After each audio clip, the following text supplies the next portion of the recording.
Social media से कमाई करने वाले होशियार हो जाए, एफबीआर को नया टैक्स लगाने की तजवीज़ मौसूल।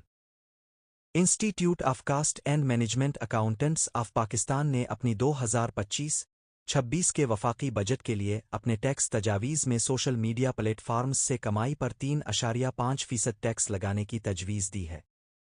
ने अपनी आखिरी सिफारिशात में कहा है कि हुकूमत को इस टैक्स को उन कंटेंट तख्लीककारों और इन्फ्लुएंसर्स पर लगाने पर गौर करना चाहिए जो यूट्यूब, टिकटॉक और इंस्टाग्राम जैसे प्लेटफार्म्स से साल में 5 मिलियन रुपए से ज़्यादा कमाई करते हैं। ये तजवीज़ डिजिटल तख्लीककार मईशत को हदफ बनाने के लिए है जो रिवायती कारोबारी मॉडल्स को बदल रही है और आलमी मालियाती मंजरनामे में अहम किरदार अदा कर रही है। ने ये भी कहा कि सोशल मीडिया प्लेटफार्म्स से कमाई अब पाकिस्तान के नौजवानों और कारोबारी अफराद के लिए एक बड़ा जरिया माल बन गई है। उन प्लेटफार्म्स पर ज़्यादा कमाई करने वालों पर टैक्स लगाने से हुकूमत टैक्स नेट में बराबरी के हिस्सेदार को यकीनी बना सकती है जो डिजिटल मईशत को कौमी मालियाती मकासद के साथ हम आहंग करेगा।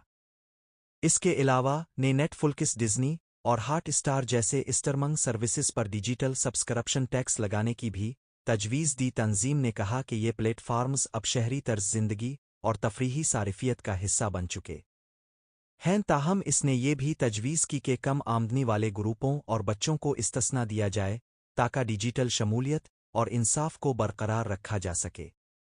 डिजिटल प्लेटफार्म्स ने आमदनी के ज़राए में इनकलाब ले आया है और अब वक्त आ गया है कि हमारे टैक्सी निज़ाम भी इसके मुताबिक तरक्की करे, ने कहा।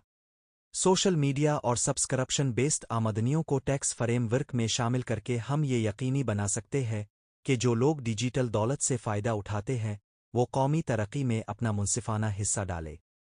के अंदाज़ों के मुताबिक इस हिस्से पर टैक्स लगाने से 52.5 अरब रुपए तक इजाफी आमदनी पैदा हो सकती है, जो कि पाकिस्तान के जीडीपी का तकरीबन 0.06% के बराबर है, जो कि तकरीबन 350 अरब डॉलर $87.5 ट्रिलियन रुपए है। ये अक़दाम टैक्स वसूली के तरीकों को जदीद बनाने, टैक्स बेस को वसअत देने और आमदनी में इजाफे के लिए एक काबिल अमल कदम समझा जा रहा है, बग़ैर तनख्वाहदार तबके पर बोझ डाले। का मानना है कि इस तरह की तरक्की पसंद टैक्सेशन मकामी अवामी नशरियात के मंसूबों की हिमायत भी कर सकती है और हाई इनकम डिजिटल कारोबारी अफराद में माली नज़्म और ज़ब्त भी पैदा कर सकती है। जैसे जैसे प्लेटफार्म्स की असर और रसूख बढ़ती जा रही है कि सिफारिशात पाकिस्तान की डिजिटल मईशत को रेगुलेट करने और इससे फ़ायदा उठाने के लिए एक मुस्तक़बिल बीनी तरीक़ाकार को ज़ाहिर करती हैं।